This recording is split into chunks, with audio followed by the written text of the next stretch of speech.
All right, Mr. Finebaum. Appreciate you letting us come on here and do this. What are we doing? This is Chimin In Media. We like to showcase who you are as a person rather than just the personality that you are and what you have become. So just kind of ask you a couple questions and just go at it like that. Sound good? Yes, sir. All right, Mr. Finebaum, we've been chasing you around all day, been watching SEC Media Days the past couple days.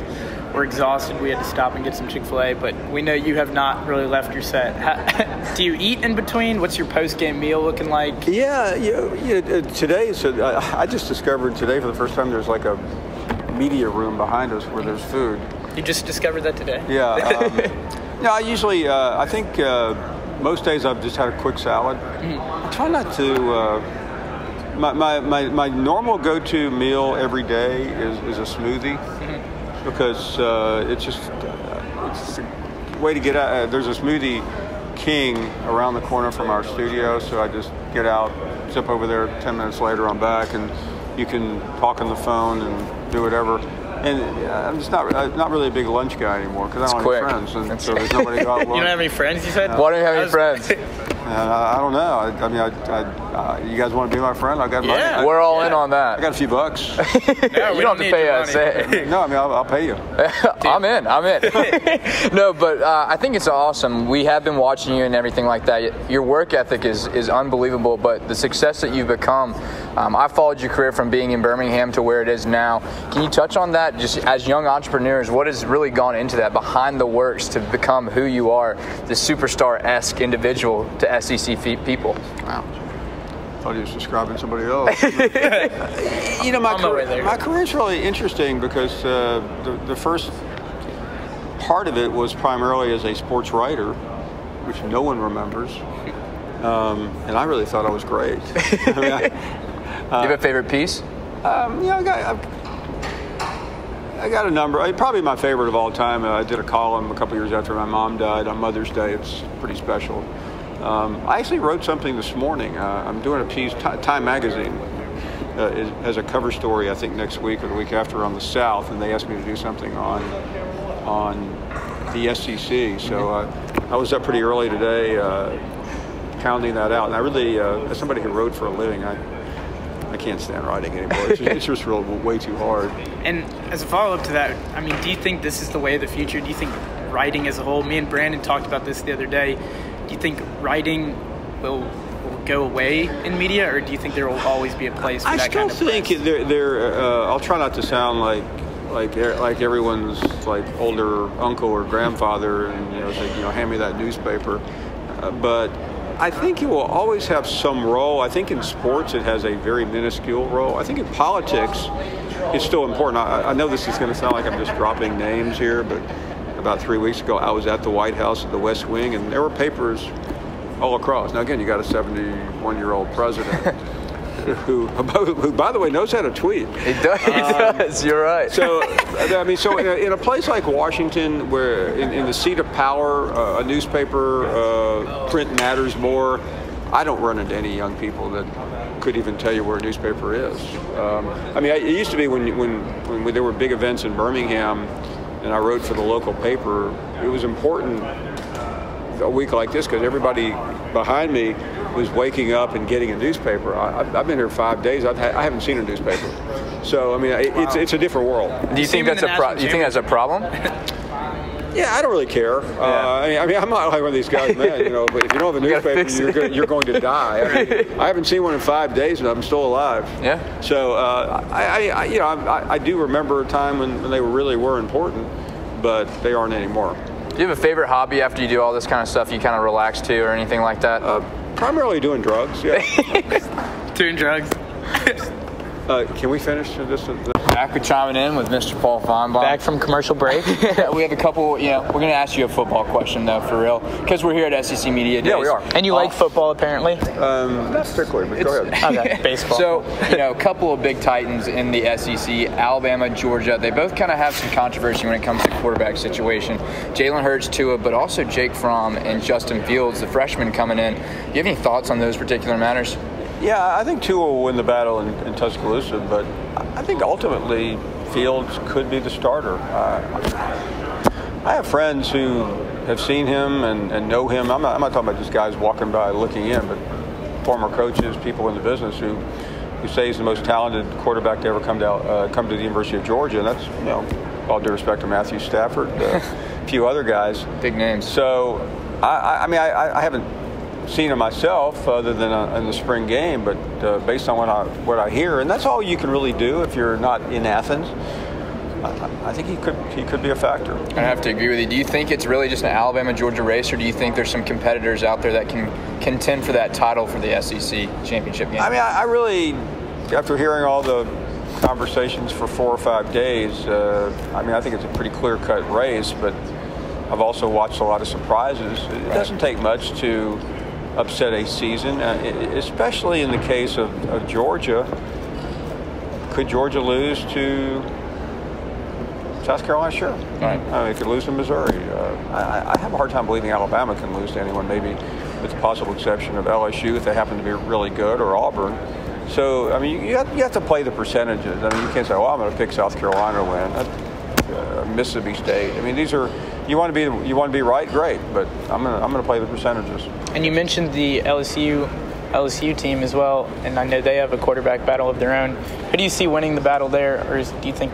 I think it's going to be Burrow. Right. I mean, Ed Orgeron sat right here 4 days ago and said, "Well, we got 4." I don't know what he said. Is that your best impersonation? No, Coach? You got a better one. Because if I did it, I wouldn't be able to finish the show. And I'm not on stage in Vegas, so I'm just going to give a bad imitation, so I can.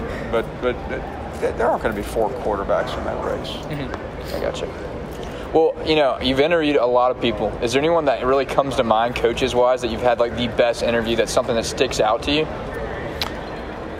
You know, I mean, again, you have to remember I started my career interviewing Bear Bryant. Probably the most interesting thing about that interview, the first time I interviewed Bryant, I took a tape recorder. I had these kind of clumsy cassette players, these little, I think they were like a micro cassette. Where you'd have something that looked. You can take, yeah, go ahead. It's kind of about twice the size of an iPhone. You put this little micro cassette in, then you place it down. And I interviewed him for about 15 minutes, and I went back to our newspaper office and listened. I couldn't understand a word he said. I don't know what he said, because Bear Bryant's like, "Coach, what do you think about the game this week against Auburn?" I mean, it was like Ed Orgeron, but on warp speed. So I mean, I had no idea what he said. Wow. If that happens in media, because I mean you've worked in this business a while, do you tell people like you need to speak up? Like we're not gonna be able to hear you on the air? No, you don't tell Bear Bryant to speak up. Not Bear Bryant, but anyone that comes on your show, you've got a lot of guests. Nick Saban, maybe. I'm 25 years old, and I said, "Hey, old man, speak up." I mean, no, I just sat there, and I mean, first of all, he didn't say anything very interesting anyway, because Bear Bryant didn't like being interviewed, but he did because he really respected the media to a point. But it's awkward. Now in a program, I mean, we get it on this show where people, some guy will call and he thinks he's surprising us. I mean, he's in Chicago going through a tunnel and he's on a speakerphone. It sounds like he's going through the Wendy's window. Right. Yeah, I'll have a Frosty and double cheese. Paul, hold on. You got to order this Frosty. I mean, people. If you call a radio show, I mean, it's one thing if you call something like 2-watt station in Nowheresville, Florida, but I mean we got a pretty reputable show here. 100%. Absolutely. I think it's funny you talk about callers. I have to tell you, a couple years ago when I was a senior at Alabama, now I'm a law student there. I called. Yeah, I know, right? I called into the show and I said, I saw Paul Bear Bryant alive in the Silicaga Walmart. Do you remember? I do remember. Because I'm all choked up afterwards. I was like, I think I made an impression on Paul Finebaum. You know what impresses me now about that? The fact that even before you're officially a lawyer, even before you pass whatever bar it is, you're a liar. And so you'll fit right in that profession. Fair. I appreciate that. I'm definitely not going to law school. Yeah, that's unbelievable. To close it out, is there a worse interview you kind of had? Or? Oh, yeah. I will tell you one that I've never forgotten, and it's way too long ago for you guys to remember because you weren't born, and I'm not even sure I was born. But I think in 1956, Don Larson, a pitcher for the New York Yankees, pitched a perfect game in a World Series. I don't think it's ever happened before. I don't think it's ever happened. I mean, that's a big deal. I mean, it's hard to pitch a perfect game on a Tuesday night in Atlanta. So it's certainly more difficult. So he came through to town for some stupid card show or whatever. I mean, guys like that, they didn't make a lot of money. So I said, welcome back. We have Don Larson here, famous Yankees pitcher, pitched a perfect game in the 1956 World Series. So he didn't do anything else, by the way. It wasn't like a great pitcher. That's all he ever did. I said, Mr. Larson, thanks for being on. Tell us about what it was like to pitch a perfect game in the World Series. He goes, I'm sick of talking about that. I'm like going, okay. No follow-up. I didn't have a follow-up. Because I didn't know anything else about him. What do I say? Hey, you were born in Yazoo City, Mississippi, and you grew up on a farm and you milked cows. The guy didn't do anything else. So, I mean, you always have moments like that. I mean, the higher profile of the person, sometimes the interviews are the worst because they're on some car wash where they're going interview to interview. And I've done those, by the way, where a couple of months ago for a company that that we represent on the show, I did about 20 interviews in about a 3.5-hour period, and by the end, I mean, your head is spinning, so you don't. So those you hate, and you end up talking to a lot of really important people, but the interviews are normally bad. But I like just the folksy interviews where you can just spend time and delve in. I mean, my favorite interview is something we hardly ever do anymore. Well, I think your mom's calling, by the way. Do we answer on air? We'll leave it. No. Ann can wait. How cool. Your mom's still calling you. I know. Man, would you forgot to get your lunch money today? Something like that. All right, come on, Paul. He's out of school. There's no lunch money yet. Yeah, for the summer. Yeah. Making sure he's driving right. Borrow the car tonight or what? Where's your mom live? I know. I'm from Atlanta. She lives in Atlanta. How old is she? Are you looking for something? Not that I'm checking it out. I understand. That's awesome. Oh my God. Set him up. I don't know if his dad's name is actually Paul. So what does your dad do? He's a partner at Deloitte. Oh, of course. We got a lawyer and then we got an accountant. Wow. A couple of really honest professions. In this industry, though, I think the college industry as a whole is kind of a cool thing because for these coaches, they kind of use this as a platform to recruit. I think the more FaceTime they show, I think they can use She left you a voicemail, buddy. Yeah. Did we call her back? No. Okay. I don't talk to moms. But with Paul Finebaum. Paul? Not with Paul. Come on. But moms really get a little tongue-tied around me. Do you feel as though coaches kind of use coming on your show and just interviews as a whole for a recruiting tool? Of course they do. I mean, listen, we'll start with Saban. Y'all are best friends, by the way, right? Confirm or deny? We're okay. Yeah. He doesn't do anything. He's looking for friends without a message. Right. I mean, you could be talking to Saban at a Christmas party, and he is trying to deliver a message.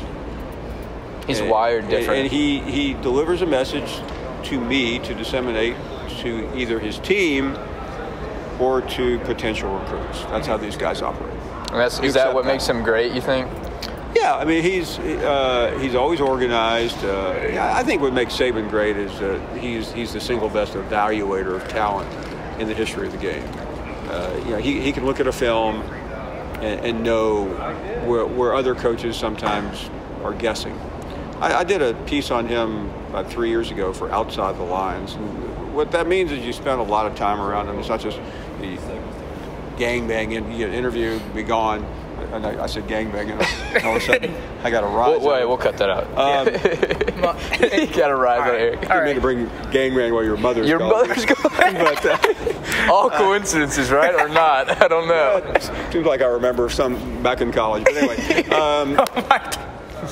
I didn't know her at the time, but gotcha. All right.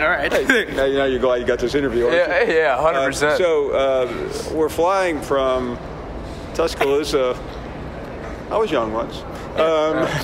Tuscaloosa to Bristol, Connecticut, to go to ESPN, and the guy is literally. This is now in mid-July, around this time, and he's looking at the tape on his computer. He had like this big computer. He hadn't heard of iPads. Of the Auburn spring game. I mean, he's looking for something in that game. He's looking for a tendency that 6 months later may help him win the SEC. That's how meticulous he is. Just wired different. Yeah.